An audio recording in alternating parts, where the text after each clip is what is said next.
Hello అండి, ఈ ప్యాక్ను కనుక వేసుకున్నారంటే మీ జుట్టు వద్దన్నా పెరుగుతుందనమాట. ఫస్ట్ అయితే 2 టేబుల్ స్పూన్ల మెంతులు నానబెట్టేసేయండి నైట్ అంతా.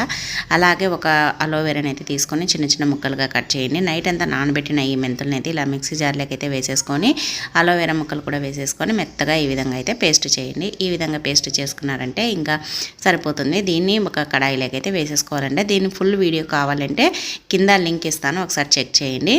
తర్వాత దీన్ని కడాయిలోకి వేసేసుకొని 1.5 గ్లాసు వాటర్ వేసుకొని బాగా ఇలా కలిపేసుకొని ఇలా దీన్నైతే స్టవ్ పైన పెట్టేసి బాగా కలుపుతూ ఉడికించుకోవాలి. ఒక 5 మినిట్స్ అయితే సరిపోతుంది. ఇలా దగ్గరగా వచ్చిన తర్వాత ఇప్పుడైతే పూర్తిగా చల్లారిన తర్వాత కొద్దిగా తీసి పెట్టేసుకొని మనం ఫ్రిడ్జ్లో పెట్టేసుకున్నామంటే మళ్ళీ వాడుకోవచ్చు అనమాట. 10 డేస్ వరకు ఫ్రెష్గా ఉంటుంది. తర్వాత మిగిలిన దాంట్లో ఎగ్ వైట్ వేసేసుకొని బాగా కలిపేసుకొని జుట్టుకు పట్టించాలి. మనం జుట్టుకు పట్టించేటప్పుడే మన జుట్టుకు అయితే చాలా స్మూత్గా షైనీగా అయిపోతుంది, చాలా బాగా పెరుగుతుంది అనమాట. ఇది వారానికి 2-3 సార్లు చేశారంటే సరిపోతుంది. తప్పకుండా